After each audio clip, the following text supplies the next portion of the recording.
Prevention Plus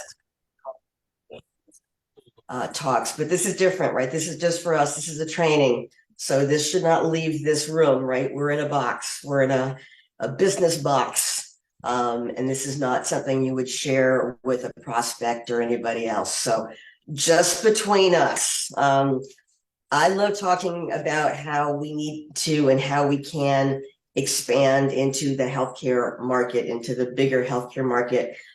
In fact, just so you guys know, this is something that is being talked about at the corporate level as well. And with our new Dave Phillips being a liaison between research and the field, and we're getting better at that. So how you guys come into this, the non-healthcare people talking to healthcare people aspect of our business.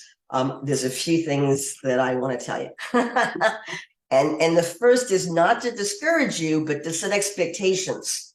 It's harder. Healthcare people are harder than moms, than your neighbors, than your friends, than the people that you know. It just is. So not to discourage you, but to not have the same expectation, perhaps. And then it depends on the healthcare worker, right? There's a whole spectrum, I guess, from MDs to all other kinds of wonderful, talented, healing people who provide care. But just to give you a perspective, I was at a meeting, some of the people on this call were too, NMDs. We had an NMD meeting in Texas several years ago, a couple of years before COVID. There were 500 of us. There were less than 10 MDs, medical doctors who were NMDs and above, out of 500. That's a very small ratio. Now, there were a lot more physical therapists. There were chiropractors in a not a huge number, but more than MDs. And then there's other groups that are more involved. But I think MDs, DOs, same thing. And second, I think that the hardest group after us is nutritionists, believe it or not. Nutritionists are really trained food, only food. I mean, maybe not all of them. And I actually have one in my business who's not that way, but she had to leave the hospital setting to do her own thing. So there are some groups that are harder than others. And again, I don't want to dissuade anybody from talking to anybody, but I want you to have realistic expectations that it's a harder group. And then even when you do get healthcare people in your business, I would trade you 3 doctors for 1 mom in a heartbeat, right? Doctors are tough. We're busy. We're like herding cats. We don't go to meetings. We don't go to conference. It's very rare to find me, a Jan Roberto, a Rick Du Bois. We're just rare. And so it's more work, it's more time. Don't focus on it, don't spend your time on it. But if you have a warm contact, I think the second important thing I want to convey to you all, besides the fact that it's a little harder, is I think our focus and our mission and our job should be to educate them. If they come to join your business, great. That's frosting gravy, whatever you want to call it. That's extra special good. But what really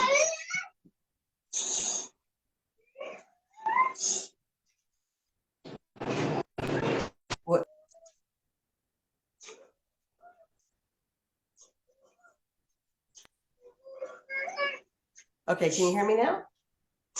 I think you have to unmute. I did. Yep. Okay, we're all good. I'll watch the mute button. We can hear you now. We can hear you now. So I think what we need to do for this one team, one mission, and to advance the entire mission is to educate healthcare providers. If only they knew we had research, if only they had the research, if only they just knew what we really are, then when their patients and clients come to them and ask them, they'd have the answer. They would say, I don't use it, I don't sell it, whatever, but it's good stuff. It has research, it's food, it's good stuff, right? If we could get that message across, and then some percentage of them will become customers of yours, and some percentage of that will become partners of yours, great, but make it your focus to just educate them and get your brain out of the this would be great for my business, and they have so many patients. Oh my God, it would be so great, for me to have this person in my business. So let that one go, which is probably true for almost all of our contacts. And then, at the end of the day, talking to a healthcare person is the same as talking to anybody else. You need to find out what their need is. As Lauren says, what their wound is. Is it, I would start with their own personal health, like you do with anybody else, or if you know anything about their family, but you may not if they're a healthcare provider. And then depending on how you know them, right, it's always the same thing for any contact, the context.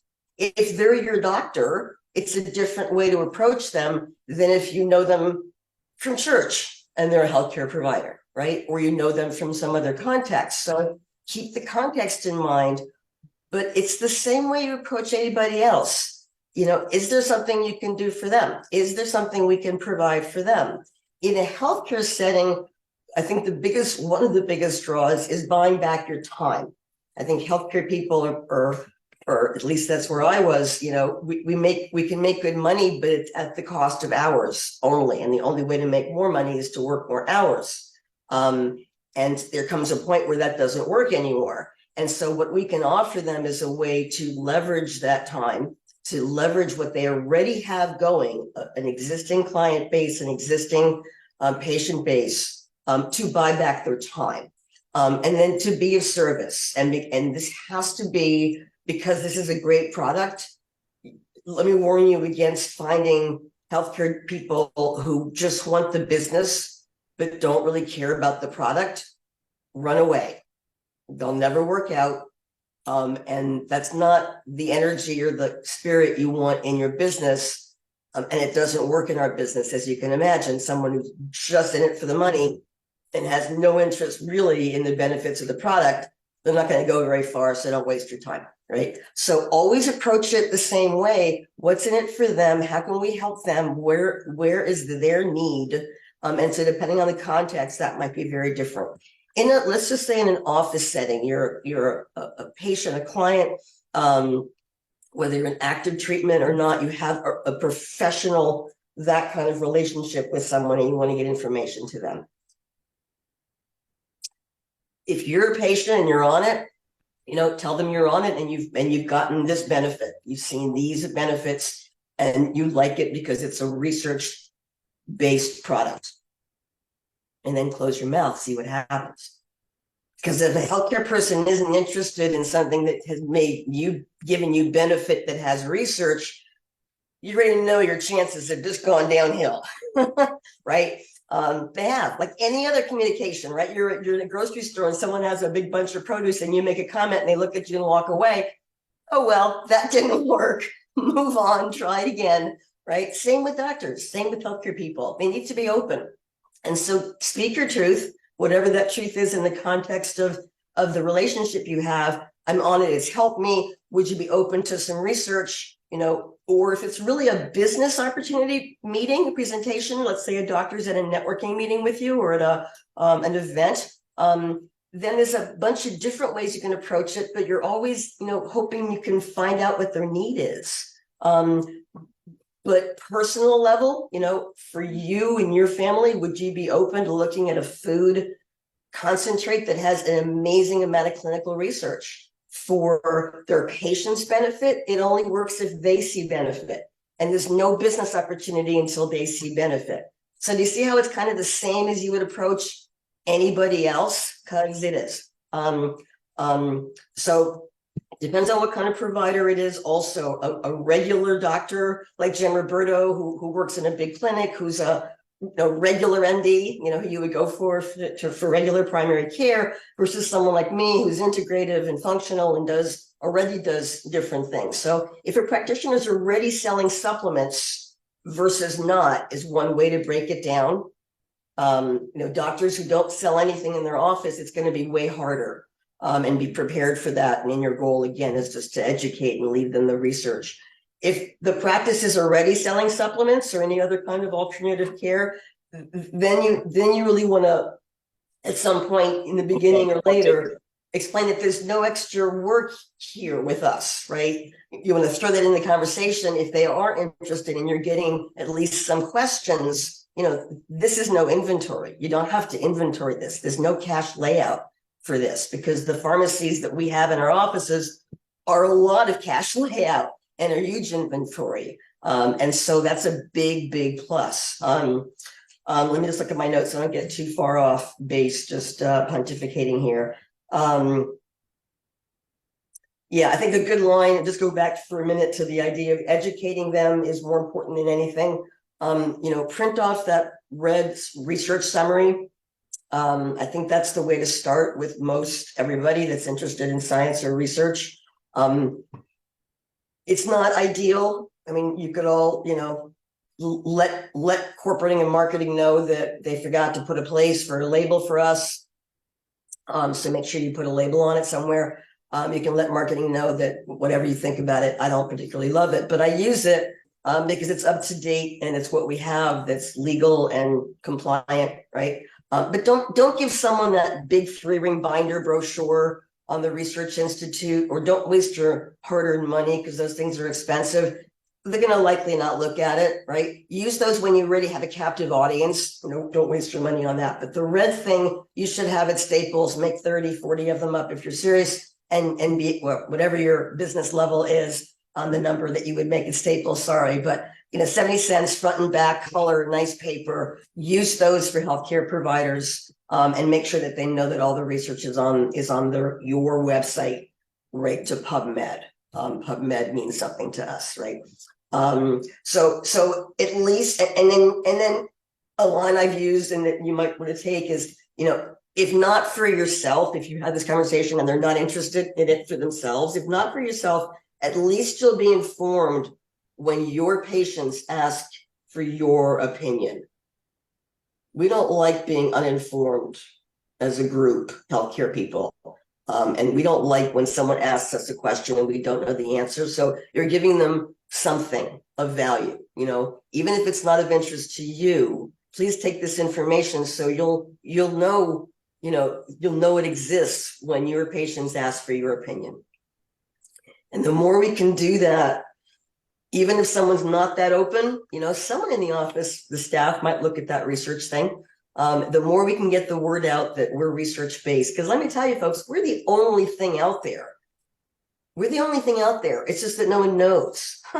So, the more we can get healthcare people, that's a leverage point. That's a tipping point where 10 people might come in that next year and ask them about Choose Plus, and they'll be like, yeah, there's some research. That's all we need. I mean, we want more, but that would be a great start. Okay. Where are we for time? All right. Pediatrics offices, the Healthy Starts program for any medical practice, but especially for anybody that sees kids, that would be the approach I would take regardless. It's like Jeff Roberti would say, if that doesn't excite you, your wood's not wet. If a practice that takes care of kids isn't interested in hearing about an opportunity to get kids a free research-based food supplement, then again, that's in trouble. So if you have a relationship, same approach, you bring that up first. If you don't have a relationship and you're right, you can call and make an appointment with the office manager. You'd like 15 minutes, you'll bring them lunch, or anything like that, a lunch meeting or just 15 minutes. I'll bring you a cup of tea or coffee. I'd love to show you an opportunity to get the kids in your practice healthier for free. It does require adult participation and it's not entirely free. You don't want to mislead them completely, right? Don't walk in with everything's free expectations, because that doesn't look good and it's not true. But you can make an appointment with the office manager to see if they'd be interested in a product that has a free product for children when adult orders, and it's all research-based. You may get no's 5 times and you may get 1 yes. That's all you need is 1 yes. But expect to get no's as well, okay? So sharing the Healthy Life Starts for a family is really critical in those kinds of businesses, which is a lot. And I guess I'm gonna end with a couple of things and open up for some questions. When you do have a conversation and it's ongoing and they're interested in the product and they become a customer, that would be great, right? And they experience the product. Do follow up a little more personally than a blanket email or whatever else you might be doing. Try to actually text them or call them. But don't bring up the business too soon. Be careful. Like when they first ordered and it's your first follow-up 2 weeks later, maybe not yet, you know? You could mention it for sure, and I think you should. Like, this is my business, and it's really fun being able to be of service and make an income, right? This is something that I do on the side to make extra income and be of service, and I love it. You could speak your own story as you're telling the story in conversation, but don't ask them to sell this in the office until they really, really like it. You know, you can invite them to meetings. That's the best way. If you have a local meeting, that's how I think every healthcare person I've ever known in this business, my own or sideline, have finally said yes, is once they've met the community. And so back to live events and the importance of live events. But that's my last kind of tip, is treat them like you do anybody else. You know, mention the key important things like we always do. Right? There's an income here in case you're interested. I love this. There's a health study here for kids, right? You mention the same key things and you try to wrap it around whatever their particular need is, their practice, their office, their style. But ultimately with healthcare people, expect a little less in terms of yeses, just so you're not disappointed, and make it your mission to educate them, almost whether they want it or not, educate the offices that you're in with our research so that that at least gets spread throughout the healthcare community, which will come back to us, making our job easier when we talk to people, okay? All right, I'm gonna stop there, Lori, and take some questions, because I know there's a lot of questions. I have another short page of typical things that are asked, you know, regarding Juice Plus and healthcare people, but I want to give people a chance to comment or ask about what I've said so far.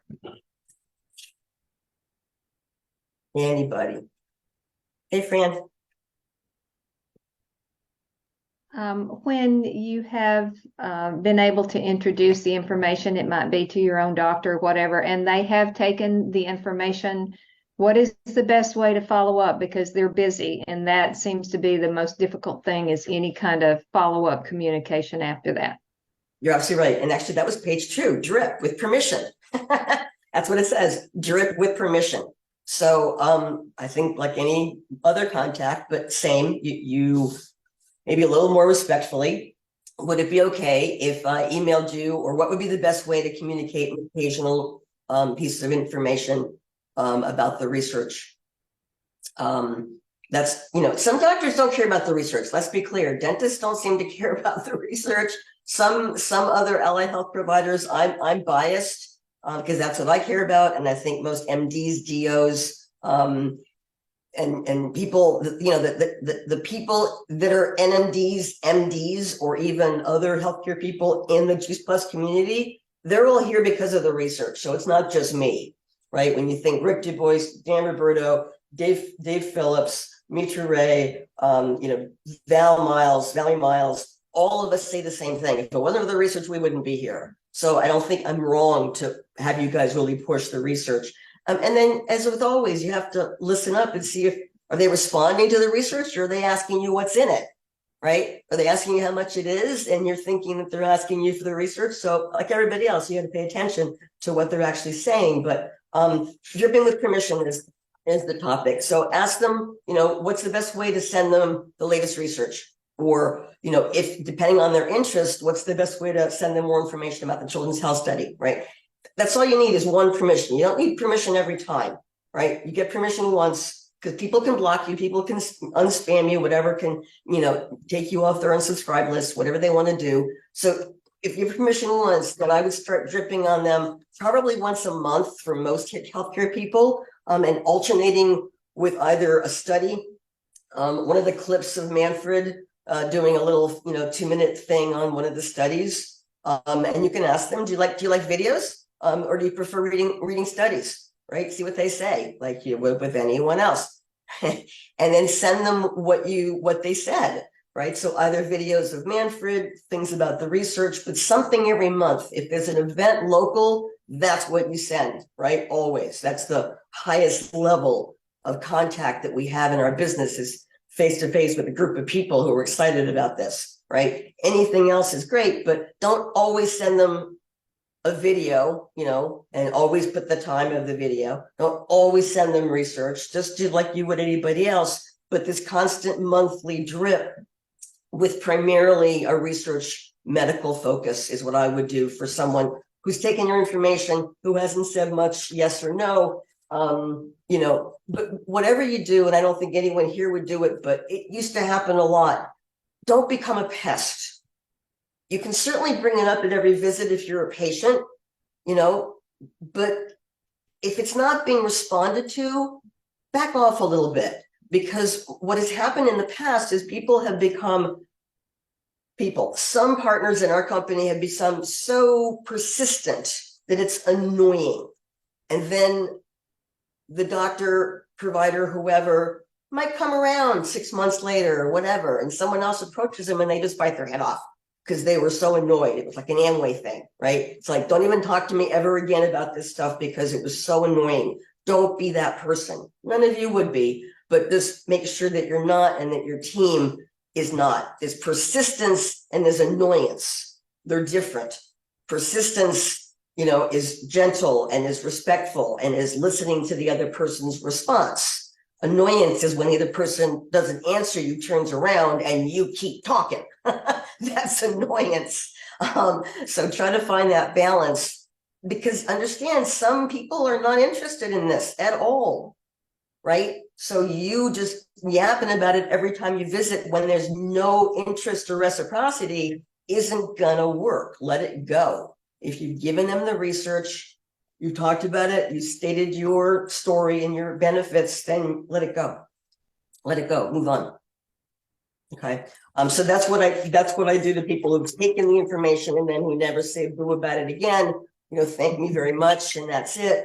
I will ask permission to send them more information on an occasional basis, and I know they may or may not look at it. So just remember those ratios, they're worse than for the average bear. So we're kind of the king of the I'm too cool club. Healthcare people in general, we're too cool. If we don't know about it already, you can't be that good. If I haven't heard about it already, what is it, right? And by the way, we're working on that with corporate to make that less of an issue. So enough of that. Any other questions? No questions. Okay. I have a couple things, Tamara. One Yeah, thing that I get sometimes is, if this is so great, why aren't doctors sharing it? Why am I not hearing about this from my doctor? Yeah, well, I think that one's pretty easy. It's like, when was the last time your doctor talked to you about your diet? And that's all. When was the last time your doctor asked you how many fruits and vegetables you were eating? And yet, all the big wigs, the WHO, the CDC, say 7 to 13. Does your doctor know anything about nutrition? I mean, there's lots of ways to answer that, but doctors don't know about nutrition. The bigger problem is, heck, my nutritionist didn't tell me about this, and that happens too. She doesn't know yet. It's a word of mouth business, and she doesn't know yet, or he doesn't know yet. Or you can just have the answer. I don't know about that, but but it's been out there for 30 years in 26 countries. There's been it's $1 billion company. So I don't know about that. That's the best answer for anything, right? I don't know about that. This is what I know. And just change the conversation. You're not answering their question. You don't really have any interest in answering that question. That's not the question. Why doesn't my XYZ know about it? Who cares? I don't know about that. But I do know that we're a 30-year-old company, $1 billion company in 26 countries. And this product is the pioneer of all functional food and of all plant-based nutrition.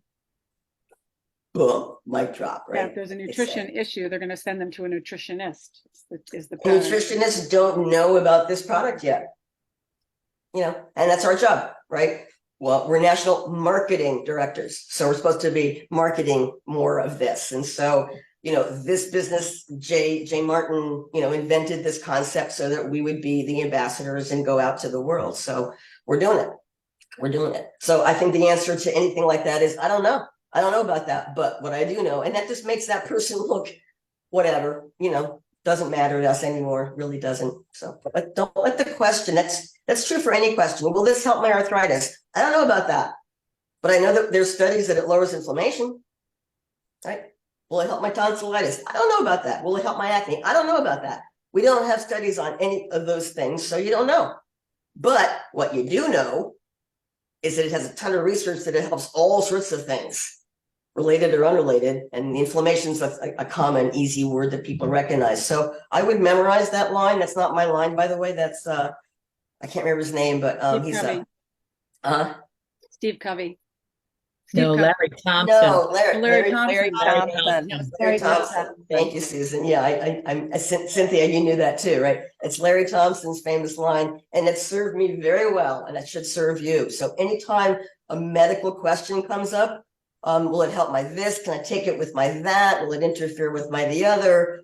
I don't know. All I know is it's food. So if you can take food, you can take it, right? But it's superfood. It's all the greatest foods you need, and it's got research that it gets into your blood and it works wonders. And for me, blah, blah, blah, blah, right? So I don't know about that. This is what I know. Can you repeat your mic drop statement? The product is Pioneer.